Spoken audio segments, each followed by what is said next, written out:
with Jim DiEugenio. He's the author of The JFK Assassination, The Evidence Today, and the publisher of KennedysandKing.com. He's written a 4-part article on the Kennedys and civil rights, and this is the 4th and final part.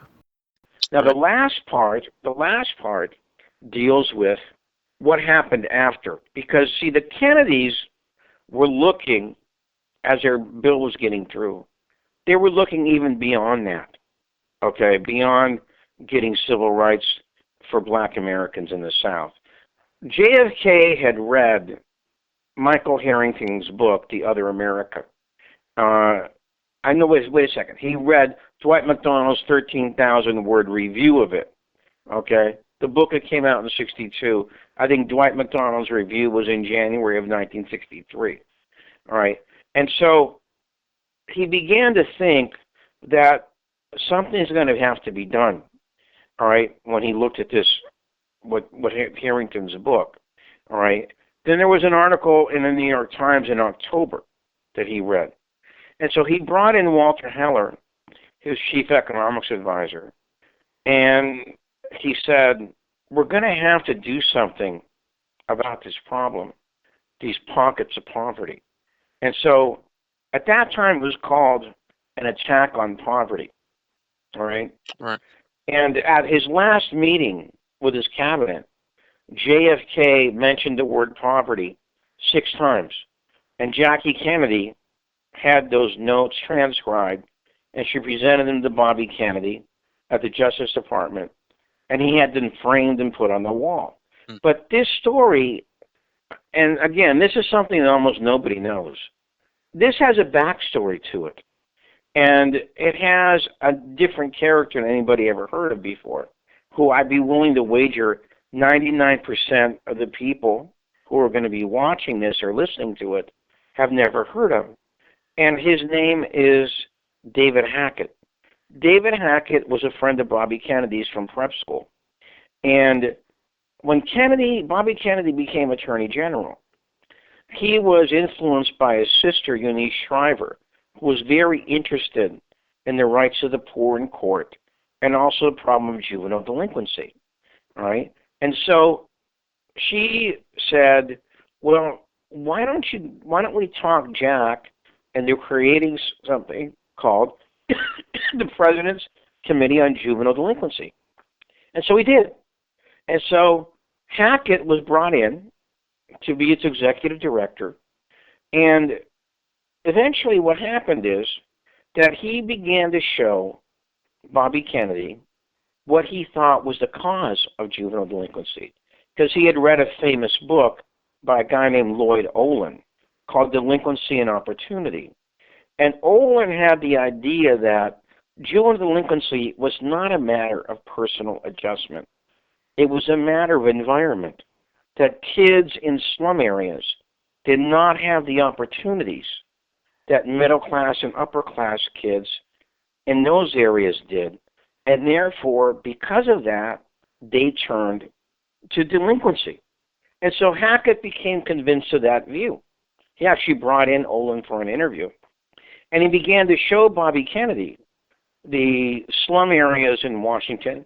Sometimes they would fly up to Harlem, and Hackett would introduce Bobby Kennedy to a gang member, and they would just talk. And so Hackett then went to the West Coast. He went to the Barrio in East LA, and he went to the Watts Ghetto, and they got JFK to submit a bill to Congress to run 16 demonstration projects on how to counteract, this problem of youth turning to law-breaking things in these areas, all right? And David Hackett ended up having 12 full-time employees and a budget of $30 million, all right? And he had not, by the time of JFK's death, he had not, he said, put it all together yet, because what he was working on at this time was the fact that what might work in, say, Harlem might not work in East LA, all right? And so they decided on what was called community action, that is involving the people in the community with what schedule of opportunities they wanted to have In other words, they would vote for their leaders, and then they would vote what kind of government grants they wanted to get. Things Hmm. like, for example, legal services, okay, or daycare centers, you know, Right. um, This is or like participatory budgeting kind of thing. That. right, right. And so the important thing to remember, though, is that Hackett wasn't really done with his research at this time, all right? And so when JFK is assassinated, he calls in Walter Heller, okay, and Walter Heller tells him about what he had talked to JFK about. And he says, it sounds like my kind of program, all right? And Heller tells him about Hackett and what he was doing and his demonstration projects and how he wanted to expand them. And see, this is where the difference between Johnson and Kennedy comes in. Because Johnson was a New Dealer. He worked under Roosevelt, Franklin Roosevelt, in the New Deal. And so he looked at this as that kind of a thing. Whereas Hackett specifically told Bobby Kennedy, that approach will not work. Hmm. You need much more planning and much more research. It has to be fine-tuned. It's not something you can just throw a lot of money at. I don't think it's going to work that way. But Johnson didn't want to do that. He didn't want to continue with it. He wanted to get it out there as fast as possible. You throw a lot of money at it, and it was a way, see, because Johnson thought the Civil Rights Bill was really JFK's, all right? But the war on poverty had not been announced, it had not been written up. So he decided that he would make that his program. And so if you can believe it, 6 weeks after his meeting with Walter Heller, Johnson goes before the country in a nighttime version of the State of Union address, and he says, this administration today, here and now, declares unconstitutional war on poverty in America. It will not be short or easy. No single weapon or strategy will suffice, but we shall not rest until that war is won. The richest nation on earth can afford to win it. We cannot afford to lose it. So this became Johnson's war on poverty. The problem, as many people have stated, is that 4 months later, what does Johnson do? He now announces the Great Society. So in the space of 4 months, he announces the war on poverty and the Great Society. And as many people have noted, the Great Society was really aimed at the middle class. Things like Medicare, public broadcasting, Department of Transportation, highway beautification. And it was much more expensive than the war on poverty, right? Now, the other thing to remember, Dave, is that Johnson hasn't even run for president yet. Right. And he's out of the gate with these two big programs already. In fact, he hasn't even been nominated for the Democratic candidacy yet, all right? But in his manic, almost, driven state to separate himself from JFK, of course, what happens? David Hackett is retired to the sidelines. He begins working on Bobby Kennedy's senatorial campaign in New York. And Bobby Kennedy writes Johnson. He says, in my opinion, the anti-poverty program could actually retard the solution of these problems unless Hackett's basic approach was used. Well, that didn't make any difference. David Hackett, the guy who knew more about it than anybody, is now on the sidelines. And what happens with the community action experiments that he felt so highly about, they are not going to go down the way he wanted them to go down. Johnson did something very surprising. He assigned Sergeant Shriver to be in charge on the war on poverty. And everybody was surprised at this because Sergeant Shriver already had a job. It was running the Peace Corps. Okay. Why give the guy two jobs?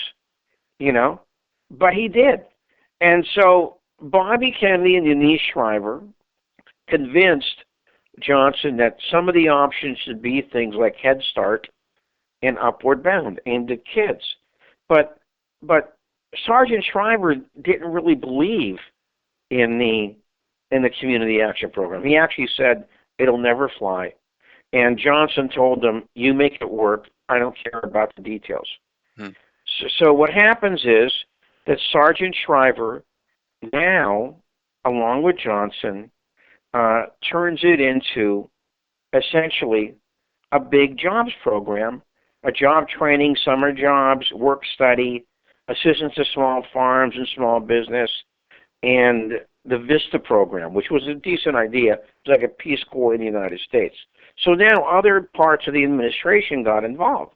The department, they get a piece of the action. Department of Agriculture, the Office of Education, etc. All right.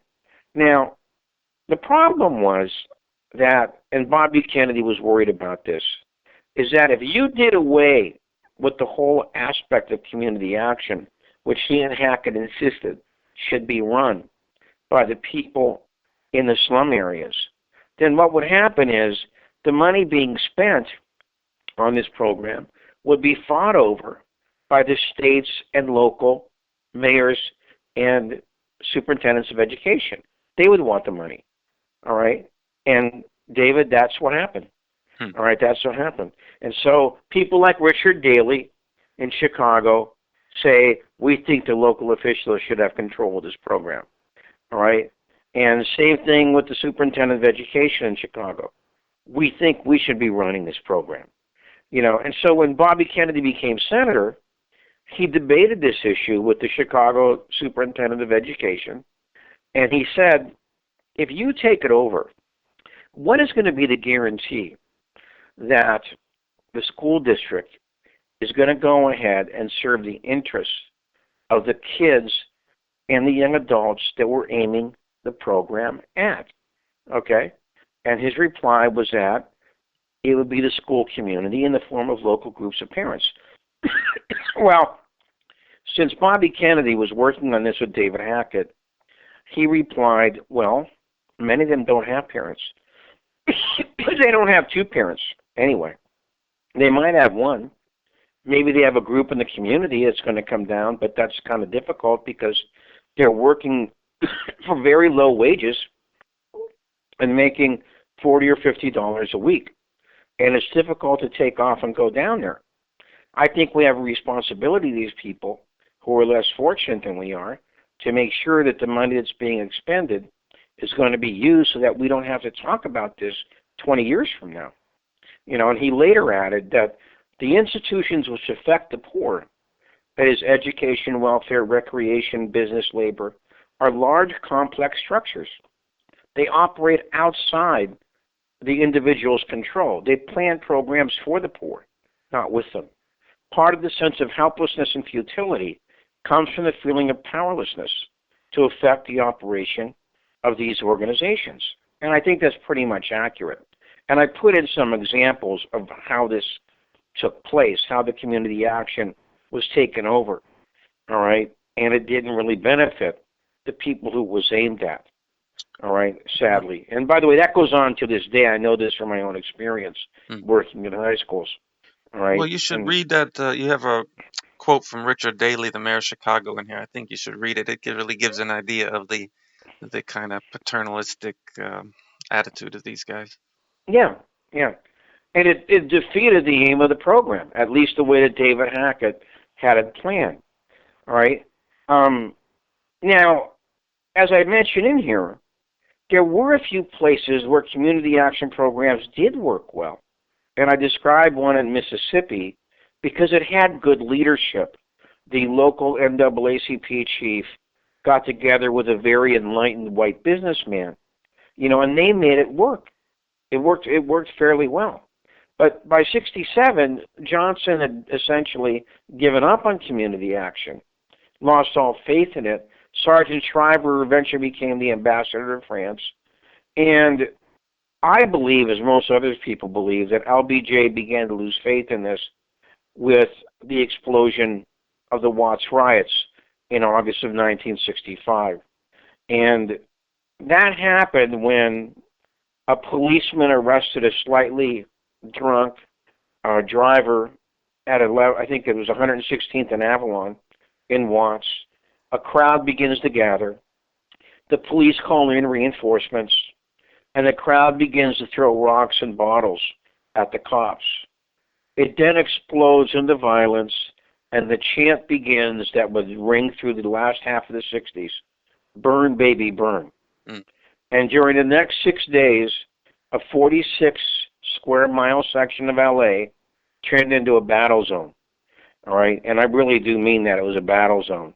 When it was all over, there were 34 dead, over 1,000 injured, 977 buildings damaged, and about 4,000 arrests. And Johnson couldn't believe it. When Martin Luther King was trying to call him on the first day, he wouldn't accept any calls. When he finally came out of his bedroom, he said, how is it possible after all the good we've accomplished? How could it be? Now he's stuck in a very bad situation because he can't praise the rioters because they're breaking the law. But if he goes too far, then that's going to start a backlash against his war on poverty, right? Bobby Kennedy probably had the best understanding, even beyond King, of what had happened, in Watts. He said that, commenting on the police symbolism, he said the law does not protect those in the ghetto from paying too much for bad and inferior goods. It doesn't protect them from having their furniture repossessed or, quote, from having to keep lights turned on the feet of their children at night to keep them from being gnawed on by rats. All right? And he also criticized the civil rights movement for not spending enough time outside the South to develop leaders in those areas. All right? So now that, of course, that began a rolling series of inner-city volcanic explosions that took place 1966, 1967, and 1968. A grand total of about 300 urban centers went up, okay? And by the way, there were even a couple worse than Watts. And I describe a couple here. One in Detroit in 1967, one in Newark, New Jersey in 1967. All right, the one in Detroit, Johnson had to send in not the National Guard, but the Army to put that one down. That one ended up with 43 people dead, 7,000 arrests, 1,300 buildings burned to the ground, and 2,700 businesses looted. All right, it really was kind of apocalyptic what was happening there.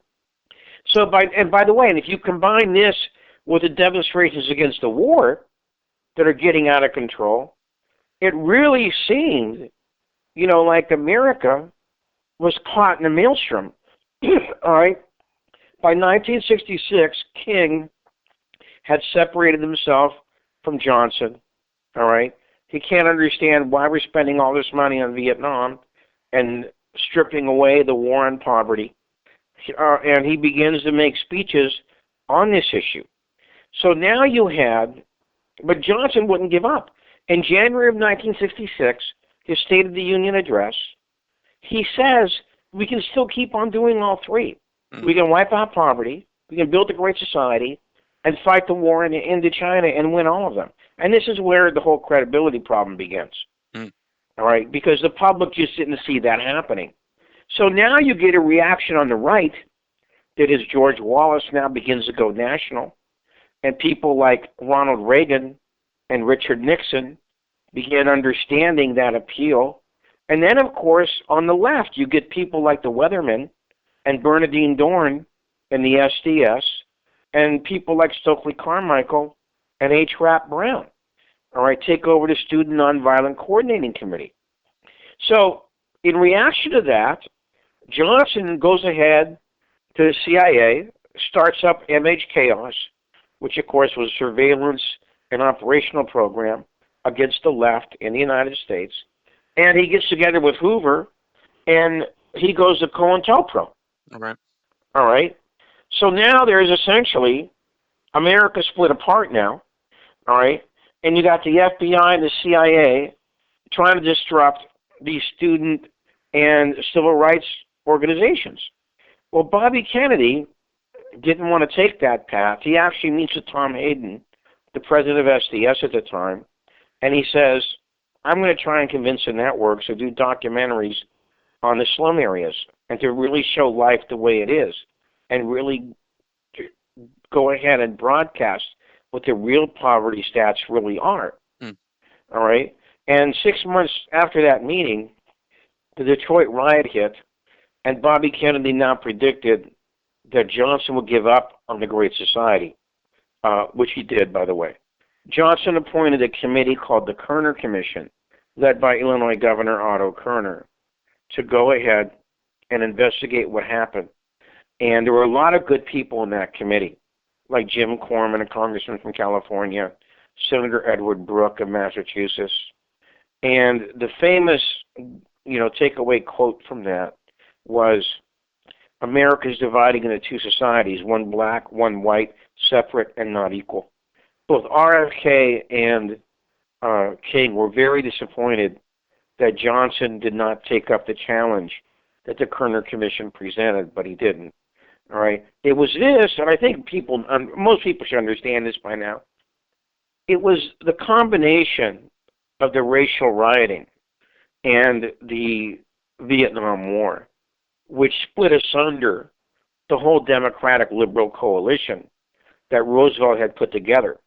All right, and it gave a great opportunity to the Republican conservative coalition, all right, in order to peel away what they called the hard hat Republicans that they thought would be there, and also to break apart the Democratic dominance in the South.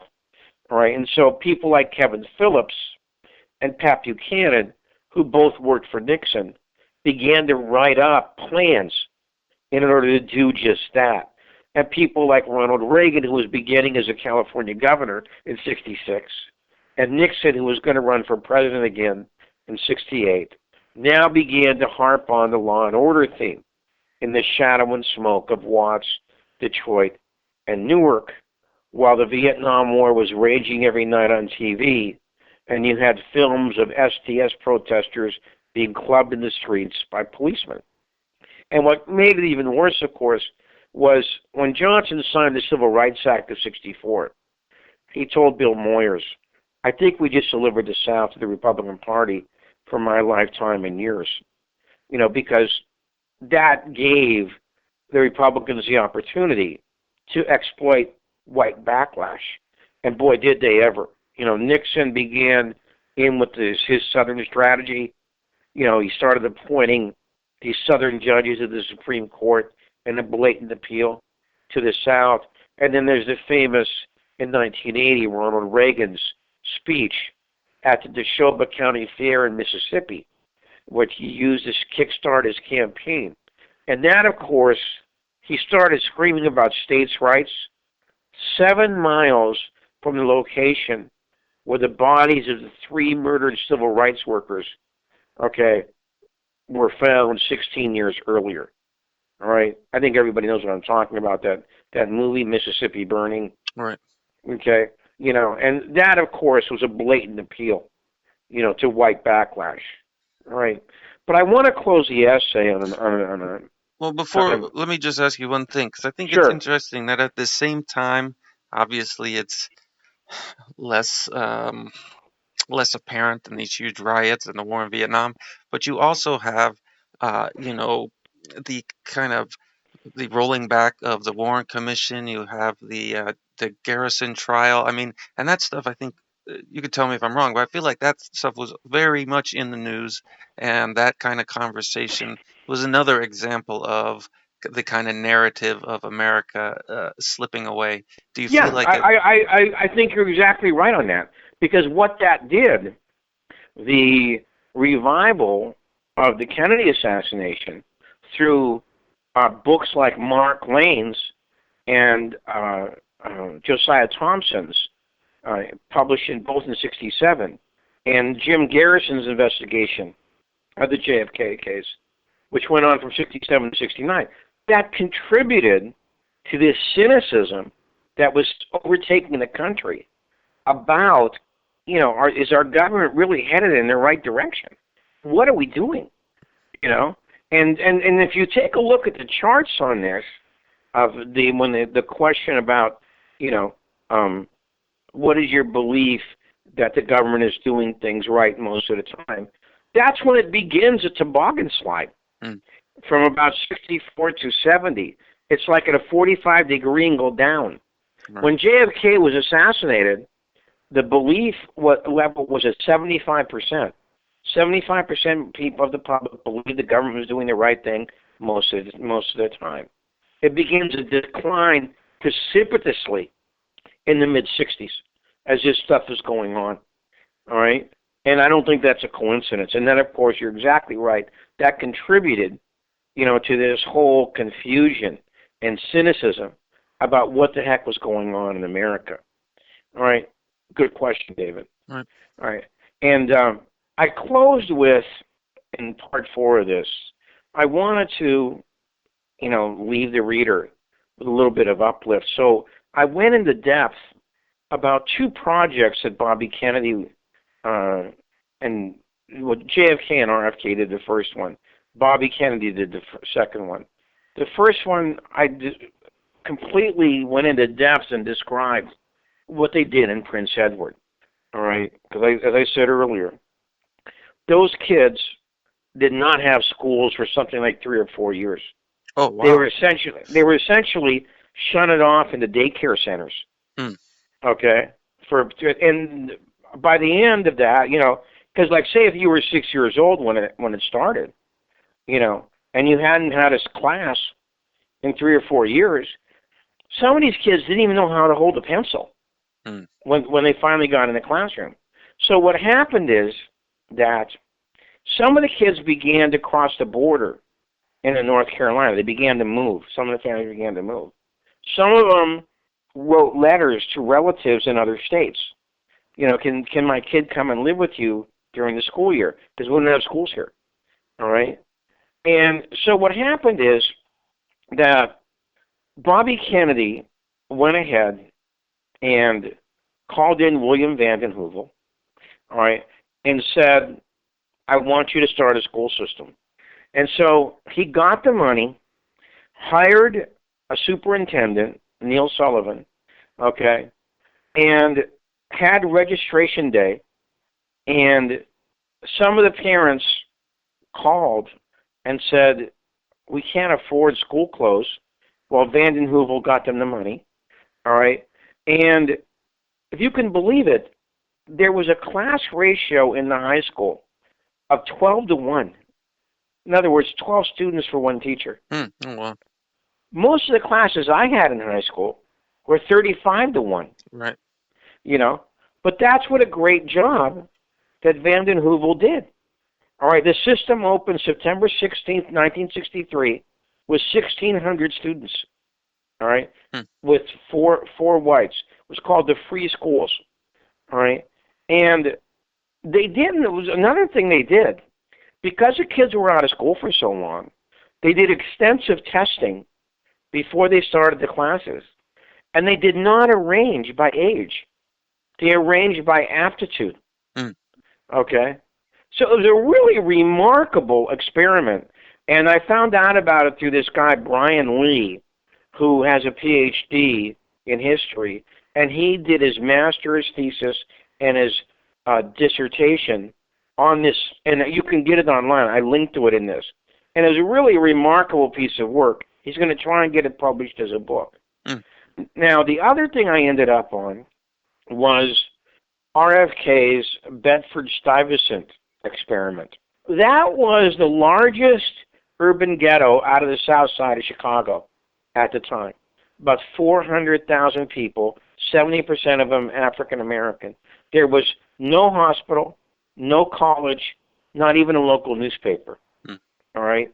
And so Bobby Kennedy gave 3 speeches in the latter part of 1966 about his ideas about how to counteract these dreadful ghettos within America. And I think this was a rebellion against Johnson because he didn't like what Johnson did with David Hackett. So he went ahead and gave these speeches.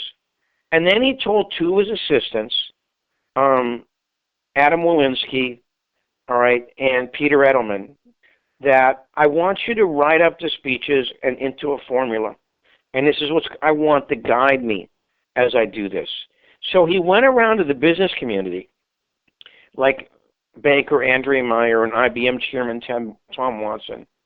He went around to the foundations and he started raising money and getting people on the board of directors. He wanted Watson to go ahead and put a factory in Bedford-Stuyvesant. He got a guy to put a mortgage pool together so that people could qualify for cheap loans. All right. He brought a Dodge car lot into the town. He even got the University of New York to open a branch, which was later called Medgar Evers College. Right. And I've got to, I've got to tell this one story, which I left out of the article. Bobby Kennedy calls this big business guy out of the blue one afternoon and says, I want you to know what I'm doing here, and I want your business to be on the board of directors, and I want you to contribute to it. And the guy goes, Senator, with all due respect, if I walked in this afternoon to my board of directors and said, we're going to contribute 6 figures to this Bedford-Stuyvesant project because Bobby Kennedy asked me to, they would have me committed. But that's the kind of guy that Bobby Kennedy was by this time. It didn't matter to him. And so he announces the formation in December 10th, 1966. And he said, now we're going to go beyond community action. We're going to use all the powers we have of money, mind, and skill to try and transform, this urban blight into something more respectable. Mm. And Michael Harrington, visited the area about 10 years later, and he said, this is not a total success, but it's really interesting to see a good social idea accumulate at least something of a success. These ended up being called community development corporations. Hmm. And today, there's 4,000 of them. That's how terrific the idea was. All right, and so these kind of replaced Johnson's equivalent of the New Deal, okay, with the war on poverty. So those were 2 really wonderful things, I think, that the Kennedys should really be proud of in trying to counteract, the problems of barrios and ghettos within the United States. Of course, with what happened after, Nixon and Pat Buchanan, those guys came in, and the new formula was benign, what they called benign neglect. And slowly but surely, all of this stuff, was eventually dismantled, right. And that was sort of the end of it. Well, you had one really great quote in here. It was something along the lines of course you can make sure that everybody has the right to travel on a bus wherever they want, but you can't put the money in somebody's pocket to get them to buy a bus ticket.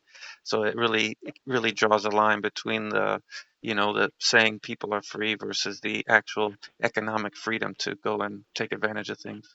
Right. That's how the Kennedys looked at the problem in the North, okay? And that's why Bobby Kennedy told Arthur Schlesinger after the riot of Ole Miss, he says, you think this was bad. What do you see what's going to happen in the North? Hmm. Okay? Because the problem was much more complex there. It was a matter that you didn't have legal segregation. But it didn't matter because these people did not have the wherewithal to, okay, I want to go into a nice restaurant and buy dinner. Well, I can't. Or let's go to a hotel this weekend. Well, we can't.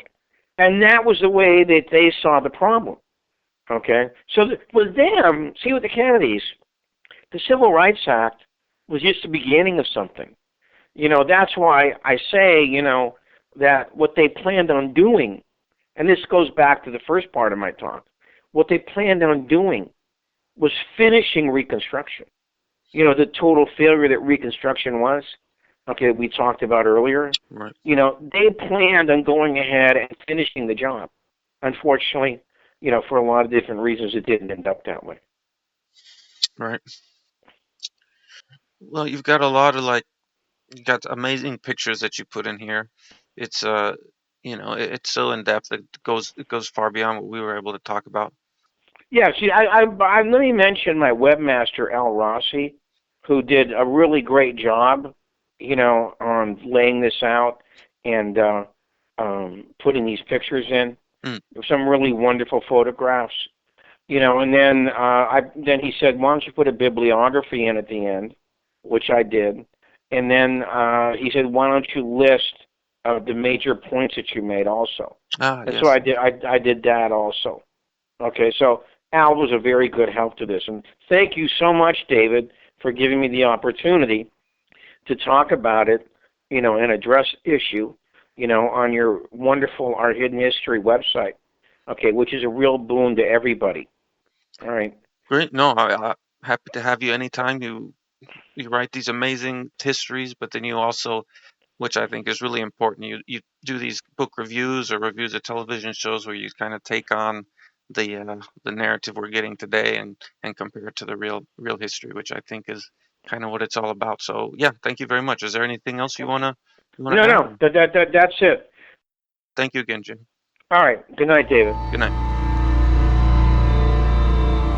This is Our Hidden History